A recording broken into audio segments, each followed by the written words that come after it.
세상의 관영함과 그 마음의 생각에 모든 계획이 항상 악할 뿐임이라. 하나 더 합시다. 그러나 노아는 여호와께 은혜를 입었더라. 그 말씀을 중심해 가지고 사람이 항상 악하더라. 그 말씀을 신학적인 표현으로 원죄라는 제목으로 말씀을 드립니다. 이 말씀은 당분간 좀 연속적으로 말씀을 하는지 모르겠습니다. 성경에 기록된 하나님의 말씀은 사람을 살리는 것인가, 죽이는 것인가? 바울사도는 영감이 없이 문자로 읽으면 죽는다 그랬습니다. 성경을 읽다가 죽는 사람들이 많이 있어요. 그런 사람 대표 중에 몇 가지 예를 들면은 막스 같은 사람들, 다 유대인의 가정에서 성경을 매일같이 읽다가 하나님의 자녀로 또한 훌륭한 사역자가 될 수 있는데도 그는 공산주의자가 되고, 또 목사의 길을 걸을 수 있는 니체 같은 사람도 그는 하나님이 죽었다고까지 선언하고 그렇게 그 길로 가서 마침내 불행한 인생이 되고 말았습니다. 성경은 이상한 글입니다.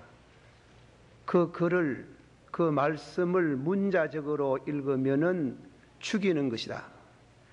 그러나 성경은 하나님의 말씀으로 영감으로 된 것으로 믿고 읽으면 영원한 생명과 구원과 큰 위로와 삶의 지침서가 될 수 있습니다.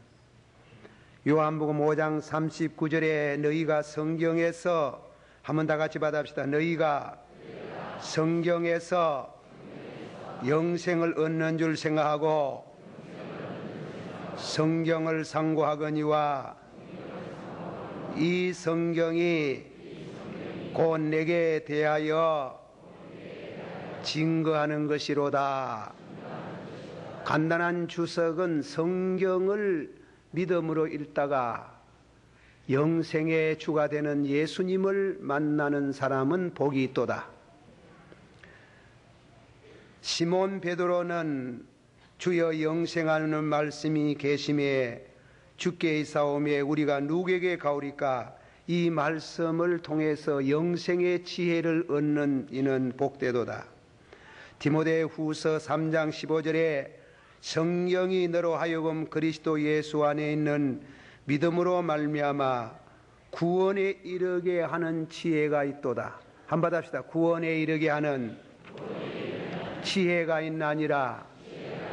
성경을 읽다가 예수님을 만나고 성경을 읽다가 영생에 이르는 지혜를 얻으며 성경을 읽다가 구원에 이르는 지혜를 얻은 사람은 진실로 복이 됩니다. 이 말씀을 우리가 봉독해 나갈 때에 처음 성경을 대하는 분은 많이 당황합니다. 그 중에 특별히 죄 문제를 많이 말합니다. 성경은 죄. 그래서 다음에는 그 죄에 대한 인간의 비참을 또 많이 말하고, 궁극적으로는 그런 영혼은, 죄를 떠나지 못하는 영혼은 지옥에 간다. 그렇게 선언을 하고 있습니다. 왜 죄를 그렇게 많이 말하고 비참을 말하느냐? 우선 우리는 성경을 대할 때 겸손을 배워야 됩니다. 겸손. 첫째도 겸손, 둘째도 겸손, 셋째도 겸손을 가지면서 죄로 인하여 심판받을 수밖에 없다는 것을 깨닫고 복음을 받아들이는 준비가 이루어져야 됩니다. 죄를 말하는 부정적인 면에만 중심이 아니고 그런 강한 네거티브, 그런 부정적인 말씀을 하고 있는 배후에는 가스펠, 굉장한 복음, 그것은 예수 그리스도 안에서 약속되어져 있는 축복, 영생, 강양의 모든 은혜를 보여주시는 데 있습니다. 하나님은 그런 의미에서 하나님은 우리에게 복의 근원이 되신 때문에 이 성경을 통해서 가르치는 바는 왜 죄를 강하게 말하느냐? 죄는 하나님을 떠나는 것입니다. 죄는 하나님을 떠나면 복의 근원을 잊어버리게 됩니다. 파스칼은 인간은 죄로 인해서 왕자의 자리에서 거러지의 자리로 떨어지고 말았다. 칼빙은 범죄하지 아니하였으면 영생할 뻔하였다. 그는 죄로 인하여 영생의 복락을 상실하고 모든 것을 다 잊어버렸다는 것입니다. 그러나 이런 것을 그리스도 안에서 다시 찾게 하는 지름길로 죄를 말하고 그리고 의를 말씀하는 것을 귀를 기울이고 이 진리를 체득하는 자는 복이 있다고 성경은 가르치고 있습니다. 오늘 이 말씀을 통해서 제가 세 가지로 말씀을 드립니다. 첫째로 인간의 시작, 사람이 무엇이냐? 우리가 많은 예나 지금이나 우리에게 던져주는 풀리지 않은 수수께끼 중에 최대의 수수께끼가 사람이 무엇인가? 거기는 철학이나 문학이나 각양의 많은 얘기가 있지만은 성경이 가르치는 사람은 무엇인가? 그리고 두 번째로는 사람이 가지고 있는 원죄는 무엇인가? 그리고 세 번째로 결론적으로 사람은 거듭나야 한다 하는 것을 세 가지로 말씀을 드립니다. 창세기 1장 1절에 태초에 하나님이 천지를 창조하시니라. 이 엄숙한 묵시 한번 다 같이 받아보자. 태초에 하나님이 천지를 창조하시니라. 이 칼 바르트라는 신학자는 성경에 가장 믿기 어려운 것이 맞는데 그 중에 두 가지, 동정녀 탄생에 대한 믿기 어려운 것, 둘째로는 태초에 하나님이 이 천지를 창조하셨다는 이 사실을 믿음으로 받아들이는 것은 대단히 어렵다. 그러나 그것을 받아들일 때의 우리들에게 삶에 큰 광명한 빛이 비치우고 기적을 믿는 사람에게는 기적이 동반하는 것을 믿으라. 그렇게 말씀하고 있습니다. 하나님께서 천지를 창조하시는데 엿새 동안의 창조를 하셨습니다. 마지막 마치는 날, 완성하시는 날에 하나님이 사람을 창조하시는데 사람 창조의 표준이 있습니다. 그것은 하나님의 형상, 이마고 데이. 창세기 1장 27절에 하나님이 자기 형상, 곧 하나님의 형상대로 사람을 창조하시되 남자와 여자를 창조하시고 그들에게 복을 주시니라. 아주 은혜로운 말씀입니다. 한번 받읍시다. 하나님이 자기 형상, 곧 하나님의 형상대로 사람을 창조하시되 남자와 여자를 창조하시고 그들에게 복을 주시니라. 믿습니까? 인간의 창조는 하나님이 표준입니다. 하나님의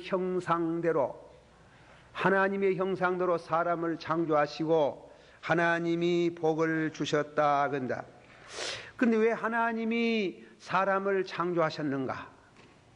왜 골치 아픈 인간을 창조하셔서 사람을 범죄한다고 저주하고 홍수로 심판하고 그리고 또한 다음에는 불로 소돔 고모라 성을 다 태우고 봄베이를 또한 불로 일시간에 가까이 요즘은 일본 고베에다가 지진을 일으켜서 순간적으로 5천만 명, 5천 명, 6천 명 저 북부에 홍수가 와가지고 수많은 그런 이와 같은 수재민이 생기고, 어떻게 하나님은 그 골치 아픈 인생을 만드신 목적이 무엇인가?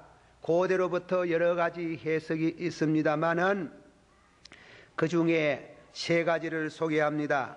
중세 신학자 경건한 성도 안셀무스는 그의 속죄론에 인간을 창조하신 것은 천사들이 타락하여 마귀가 되었으므로 그 자리를 보충하기 위해서 사람을 지었다, 보충스를 말합니다. 천사의 수가 얼마나 되는지 모르지만은 성경에 가르치는 말씀에 의하면은 천사가 3분의 1이 하나님을 반역하고 마귀의 자리에 떨어졌다는 것입니다.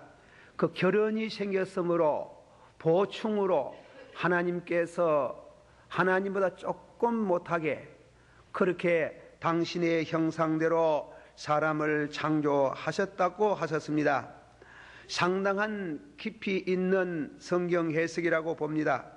또 한 신학자 칼 바르트 같은 성경학자는 하나님은 사랑이시라, 하나님은 고독을 원치 아니하시고 당신 곁에 사람을 창조하셔서 대화의 상대를 두기를 기뻐하셨다는 것입니다. 비근한 예를 들으면 우리가 결혼을 해서 가정을 가지면 부부간에 금실이 좋은 부부가 1년 2년 지내면 할 말이 다 떨어지고 마저 봐도 별 게 없습니다. 그러나 새로운 대화는 자녀가 생기면은 대화가 생깁니다. 때로는 부부 겸실 가운데 싸움도 하고 재미난 이와 같은 가정사를 우리가 생각해 봅니다. 하나님께서 혼자 고독의 하나님이 아니시고 더불어 하시는 하나님, 당신 곁에 당신보다도 조금 못한 사람을 창조해서 더불어 이야기하시고 그리고 같이 지내며 사랑하기를 원하셔서 사람을 창조하셨다. 눈동자같이 새가시고 오른수족같이 두시기 위해서 그랬다 이깁니다. 그러나 마지막으로 우리가 받아들이는 칼빈의 해석은 인간을 창조한 것은 하나님의 영광의 정인으로서 창조하셨다. 이 세계의 만물은 하나님의 영광을 찬란하게 나타내고 있지만은 영광을 드러내기는 하지만도 증거는 할 수 없습니다. 시가 나오고 찬송이 나오고 노래가 나오고 하는 것은 사람만이 할 수 있습니다. 사람에게 하나님이 사람을 통해서 하나님의 영광을 나타내시기 위해서 그렇게 하나님이 우리 인간을 창조하셨다고 말씀합니다. 성경에도 보면 영광을 절취하다가 죽은 사람이 있어요. 헤롯이라는 사람이 한 번은 연설을 했는데 하도 그 연설하는 그 음성이 너무나 근엄하고 그리고 다음에는 감동을 주어서 신의 음성이라고 말할 때 하나님께 신의 그 음성을 주신 하나님께 감사하지 아니하고 자기에게 돌렸을 때 충을 먹어서 충이 갑자기 머리에 벌레로 인해 가지고 급사 죽었다는 말이 있습니다. D.L. 무디라는 분은 강단에 서기만 하면은 그 도시에 카바레가 문을 닫고 극장이 문을 닫고 거룩한 성시로 변했다고 할 만큼 굉장한 부흥 강사고 경건한 성도인데 그분은 설교를 마치고 나면 그 지역의 지사님들 혹은 시장님들 국회의원들이 와가지고 악수라도 한번 하고 사인이라도 한번 받고 싶어서 기다리면 도망갔다는 것입니다. 뒷문으로 빠져나가 도망갔는데 왜 도망가느냐? 그러니까 하나님이 주신 거 하나님께 영광 돌리지 내가 사람 앞에 칭찬받고 귀한 종 하고 그렇게 받을 수 없다는 것이 그에게 겸허하게 그는 뒷문을 빠져나갔다는 그런 일화를 우리가 봅니다. 이사야서 42장 8절에 다 같이 받아합시다. 나는 여호와니 이는 내 이름이라 나는 내 영광을 다른 자에게 내 찬송을 우상에게 주지 아니하리라. 할렐루야. 그래서 주경가들은 이 말씀을 한마디 줄여서 라틴 말로 솔라 데우 그로리에 하나님께 영광 있을지어다. 받아시오. 하나님께 영광 있을지어다. 사랑하신 성도 여러분, 교회에서 뭐하고 자꾸 자기를 드러내려 하지 마세요. 우리는 하나님께 영광 돌리고 우리는 그 그늘에 숨어요. 그러면 하나님이 장구한 복을 주실 줄을 믿습니다. 영광을 절취하면은 하나님이 노여하십니다. 이사야 48장 11절에 내가 나를 위하여 어찌 내 이름을 욕되게 하리요 내 영광을 다른 자에게 주지 아니하리라. 다 같이 받읍시다. 내 영광을 다른 자에게 주지 아니하리라. 할렐루야. 우리가 하나님께 영광 돌리는 영광의 정인으로서 우리를 하나님이 선택하시고, 그리고 나서는 하나님께서 그거 위해서 사람을 지으셨다. 그걸 확실히 믿으세요. 믿습니까? 받아시오. 하나님이 나를 지으신 것은 하나님의 영광을 위해서 지으신 줄을 믿습니다. 영광 돌리는 사람은 망하지 않습니다. 복이, 항상 축복이 있습니다. 잘난 척하고 하나님을 내버리고 그 자리에 자기가 앉으면은 망령된 자라는 낙인이 찍힙니다. 시편 88편 4절에 사람이 무엇이간데 주께서 저를 생각하시며 인자가 무엇이간데 주께서 저를 긍고하시나이까.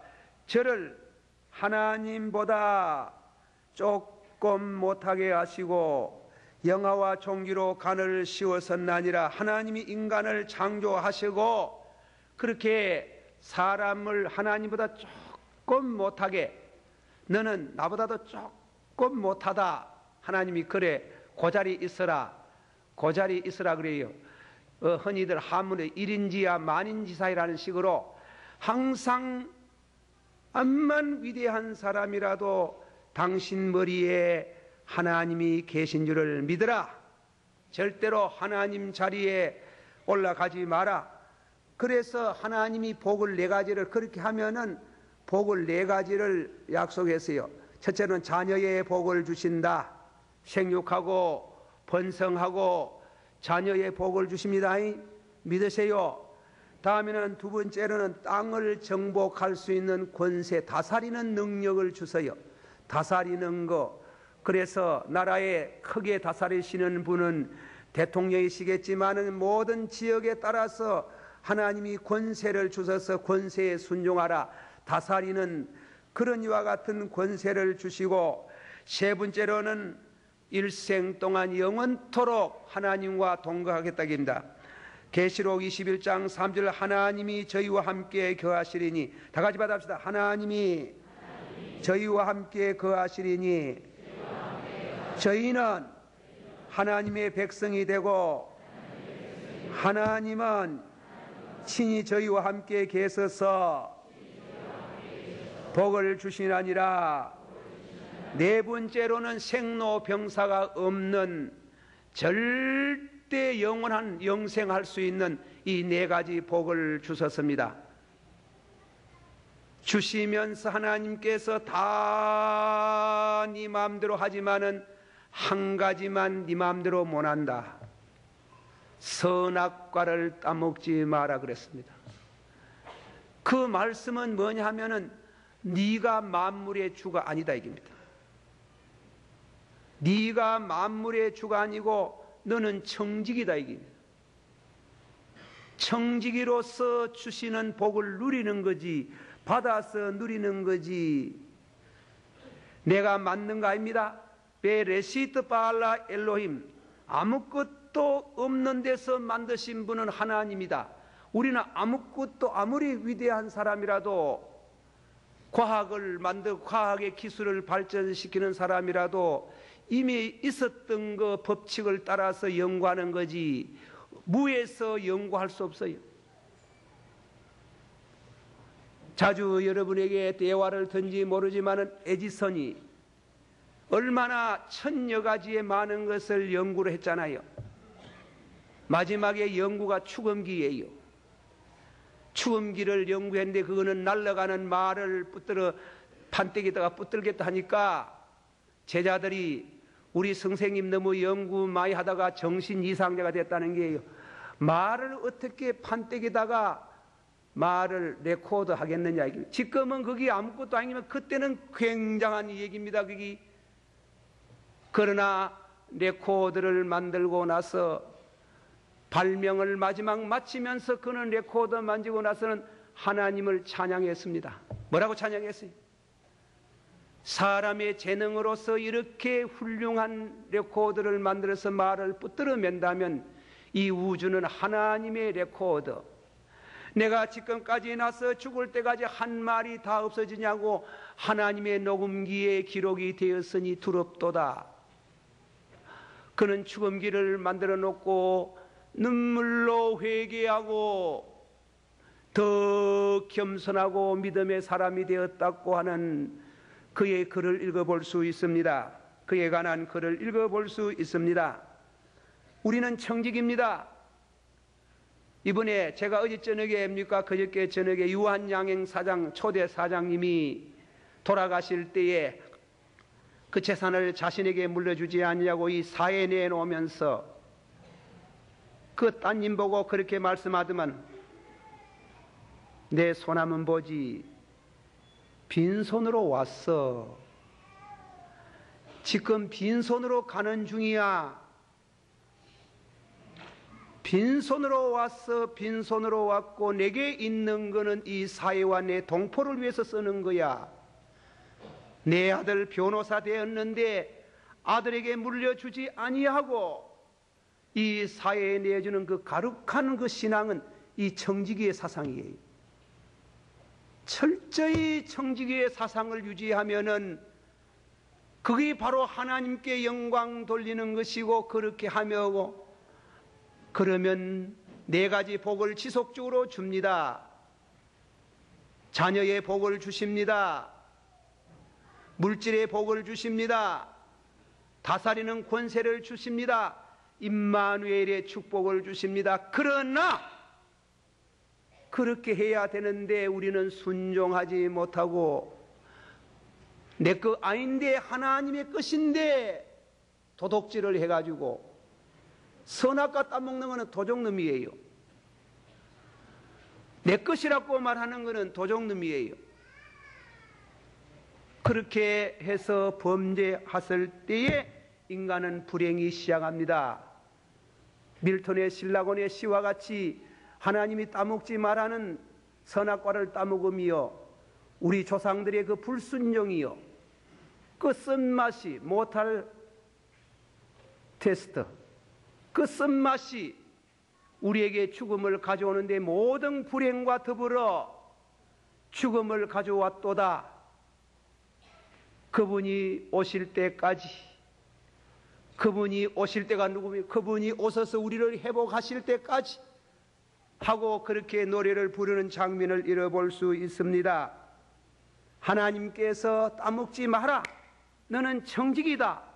너는 정인이고 하나님께 영광을 돌릴 그런 이와 같은 사명을 주셨던 걸 마귀의 소리를 듣고 유혹을 받아서 인간은 타락이 되고 멸망의 길을 걷고 그 종착점은 저주받아서 지옥에 갈 수밖에 없다는 이 사실을 확실히 깨닫는, 거기에부터 시작해가지고 복음의 빛이 비치오는 줄을 믿으시길 바랍니다. 그걸 모르고 잘난 척하는 사람은 절대로 예수님을 못 만납니다. 두 번째로 말씀을 드립니다. 인간의 타락에 대해서 말씀합니다. 집에 가서 창세기 3장을 한번 읽어보시고, 하나님께서 에덴 동산을 축복의 보금자리로 주신 그 자리에 사탄이 마귀로 화신이 돼가지고 해와를 유혹하고 따먹지 말라는 그 하나님의 계명을 참남하게 범죄함으로 인해서 자기도 따먹고 다음에는 자기 남편에게 주어서 두 부부가 마침내 하나님의 죄, 하나님의 금한 금단의 가시를 따먹고 범죄하여 멸망의 길을 걸었습니다. 그게 무슨 과실인고? 어떤 사람은 복숭아를 끼다 가는데 복숭아도 복숭아입니까? 나는 한때 나도 그렇게 생각해서 복숭아지 싶다고. 나는 보면 복숭아만 부으면 목이 다 붓고 두드리기가 일러가지고 복숭아 모양인가 없다. 어떤 사람은 사과라 하대. 사과. 사과도 아니고 복숭아도 아니고 따먹었던 그 열매 자체가 우리에게 죽음을 가져온 것이 아니고, 따먹지 말라는 그 말을, 하나님 말씀을 거역한 것이 우리에게 불행이 왔고 죄가 왔도다. 그 성경을 바로 봐야 돼. 그 열매가 쓴맛이 돼가지고 우리로 하여금 망하게 한 것이 아니고, 하나님이 따먹지 말라는 준엄하고 엄숙한 그 말씀을 범했기 때문에 이 선악과를 따먹나는 반드시 죽으리라. 히브리 원문에는 죽고 죽으리라 두 번 되새기면서 영도 죽고 육신도 죽는 철저히 죽음을 선언하고, 죽음의 시작 전에 저주를 해서 여인은 아기를 낳는 고통과 상고의 저주를 받았고, 남자는 이망에 땀을 흘려서 수고해야 되는 것은 땅이 저주받아가지고 너는 흙으로 왔으니 흙으로 돌아가라는 선고와 저주로 끝나서 죽었습니다. 죽음은 끝나지만은 인간에게는 영혼이 있기 때문에 비극입니다. 존 버연이 하는 말같이 개나 도야지나 그런 것이 나보다도 더 축복스럽다. 왜? 그들은 죄를 모르고 죽어도 영혼이 없기 때문에 지옥 갈 염려는 없지만은 사람은 짐승과 돼지보다도 용서를 받지 못하면 더 비참하다, 더 비극이다. 죄를 알기 때문에 그들은 그 죄값으로 그 영혼이 지옥에 가기 때문에, 인간은 개돼지보다도 어떤 이봐서는 더 비극적이고 더 불행한데, 여기에서 구원을 받을 수 있는 것은 인간의 노력으로 되는 것은 아니다. 수양으로 되는 것은 아니다. 오직 이거는 하나님의 절대적인 당신의 은혜로 축복을 받는 데 이루어진다고 말씀했습니다. 자, 우리 한번 다 같이 받읍시다. 이러므로 한 사람으로 말미암아 죄가 세상에 들어오고 죄로 말미암아 사망이 왔나니, 이와 같이 모든 사람이 죄를 지었으므로 사망이 모든 사람에게 왔나니라. 자, 이렇게 성경을 처음 읽으면은, 이 말씀을 문자로 읽으면은 이 말씀은 너무 억보다, 지나친다, 독구마다 하네요. 한 사람이 죄를 지었는데 무슨 그 죄값으로 자손 만대에 그 죄를 짊어지고 자손들이 저주를 받고 죄에 머무려야 된다 말인가?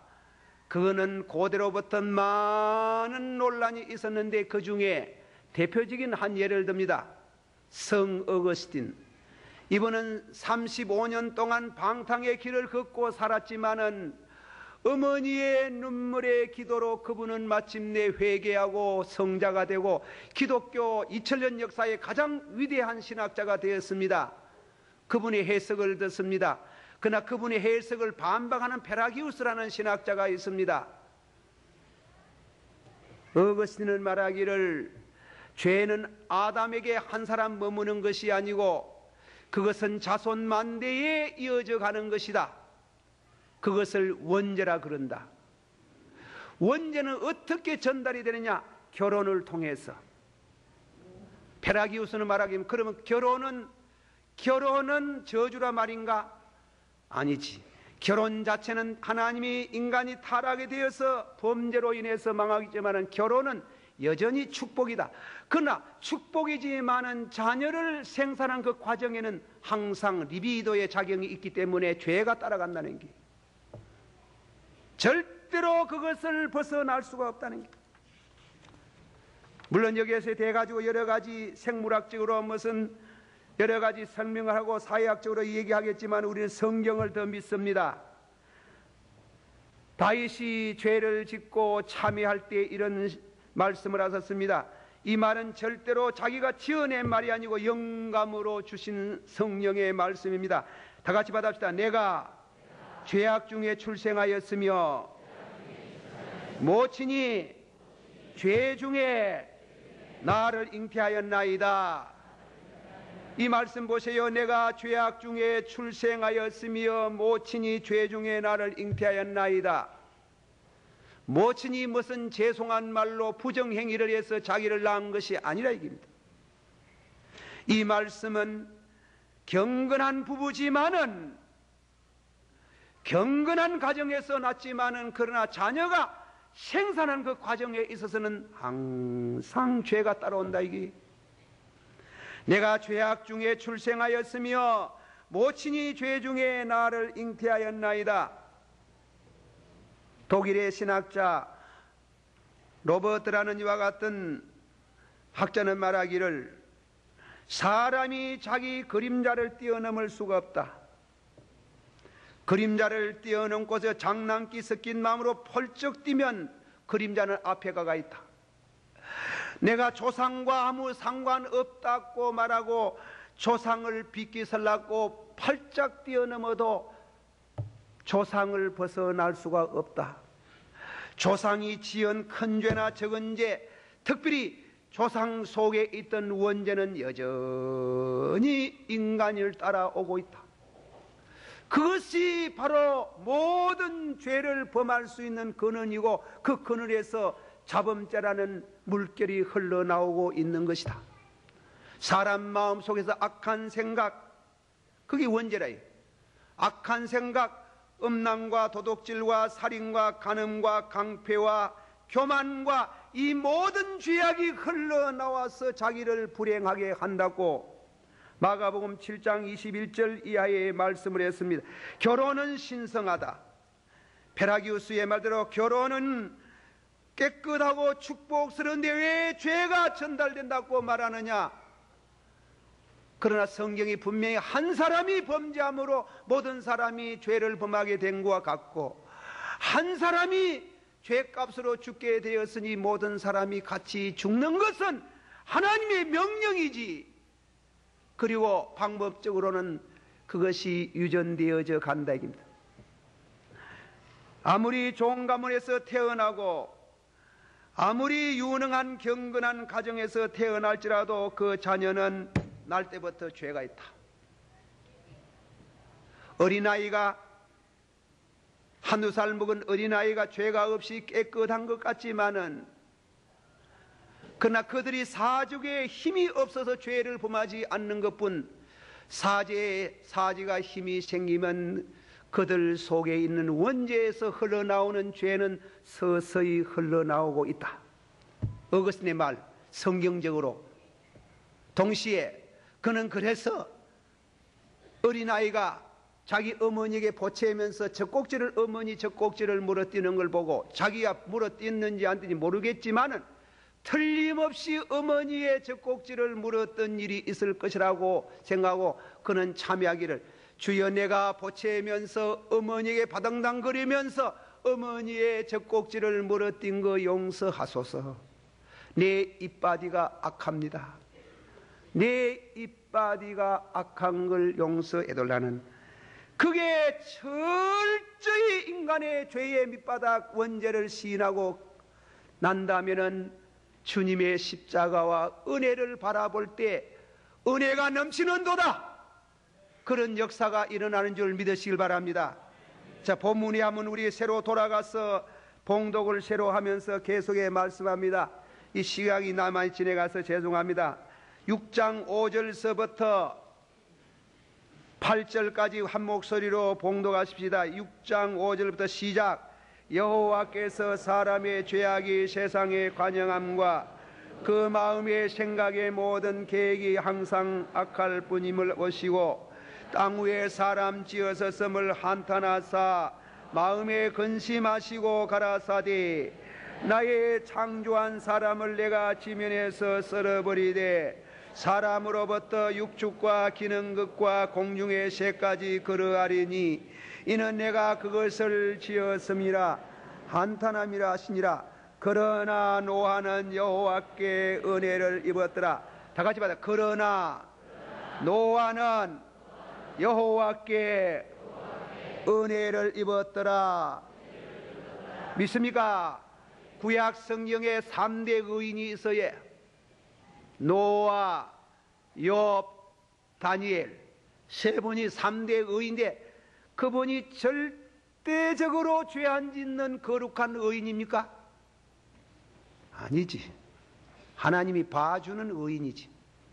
하나님이 우리가 훌륭해서 완전해져 가지고 절대로 하나님의 거룩한 의에 부합이 되어서 하나님이 은혜가 왔는 거 아니에요? 보세요. 그는 홍수 심판 이후에 포도주를 많이 마시고 술 주정을 해서 벗고 누워 있었어요. 그거는 원죄의 출범이에요. 이 세상에 하나님이 죄악을 보시고 심판하셨는데 중앙조상 첫사람도 주정으로 인해서 벗은 몸으로 노출이 되고 그 자식에게 유전되어서 그 죄악이 유전되어서 그 아버지의 권위를 무시하고 아버지의 그 성적 행위에 대한 염치도 불구 염치를 가지지 못하고 비난하고 조롱하는 데서 저주로의 자손 만대의 저주를 받았다는 기록을 읽어볼 수 있습니다. 아무리 의인이라도. 그래서 로마인서 3장 23절에 모든 사람이 죄를 범하며, 다 같이 받아봅시다. 모든 사람이 죄를 범하며 하나님의 영광에 이르지 못하더니 확실히 나는 하나님의 영광에 이르지 못하고 화 있을 진저 망하게 되었다고 확실히 깨닫고 회개하는 심령에 복음의 빛이 오는 겁니다. 믿으시길 바랍니다. 그래서 그런 의미의 하나님이 모든 사람이 죄를 범하며 예수 그리스도의 구속으로 말미암아 은혜로, 다시 은혜로 값없이 어렵다 하셨나니라. 믿으세요. 한 번 더. 예수 그리스도의 피를 믿음으로 전에 지은 죄를 용서하시고 어렵다 하셨나니라. 믿으세요. 이렇게 어렵다 하심을 얻은 하나님의 자녀에게 나리는 축복이 뭐냐면 중생의 체험이에요. 한번 다 같이 봐주세요. 진실로 진실로 내가 네게 일하노니 물과 성령으로 거듭나야 하나님 나라에 들어가나니라. 할렐루야. 믿습니까? 중생하는 순간에 원죄라는 뿌리가 싹 뽑히는 길이에요. 믿으세요. 우리가 하나님께로 난 사람은 범죄치 아니하니 합시다. 하나님께로 난 자는 범죄치 아니하나니 이는 저희 마음속에 하나님의 씨가 있습니다. 그건 대단히 어려운 문제입니다. 성결교회가 우리하고 나눠지는 그런 이와 같은 기점이 되는 성구가 되겠습니다. 성결교회에서는 참말로 하나님께로 난 사람은 두 번째 은혜 받아 중생하고 성결의 은혜를 받으면 죄 안 짓는다. 그러나 우리는 장로교 해석은 아무리 은혜를 받고 거듭나도 죽을 때까지 큰 죄 못 지어도 죄 짓는다. 단 범죄치 않는다는 말은 습관적인 죄를 못 범한다는 겁니다. 노름죄이가 중생하고 은혜를 받았는데 자꾸 노름한다, 그런 건 없다는 겁니다. 가끔 가다가 노름판을 보면 손이 흔들흔들 해가지고 하고 싶은 충격은 느끼지만은 근본적으로 뿌리가 빠져버리는, 원죄의 뿌리가 빠져버리는 은혜를 주신다. 할렐루야. 한번 다 같이 받읍시다. 하나님께로 난 사람은 범죄치 아니하나니, 습관적으로 범죄치 아니하니 이는 저희 속에 무엇이 있습니다? 하나님의 씨가 있습니다. 할렐루야. 이 은혜가 있기를 축원합니다. 기도하십시다. 다 같이 한 목소리로 통성으로 원죄 그리고 그 그늘 아래서 어둠 속에서 광명한 생명의 빛을 비추어 주신 나는 세상의 빛이니 나를 따르는 자는 어둠에 행치 아니하리라고 하시니 큰 축복을 주신 주님을 찬양합시다. 다 같이 한 목소리 기도합니다. 사랑이 많으시고 은혜가 풍성하신 주님이여, 이 말씀을 통해서 은혜가 되어지기를 원합니다.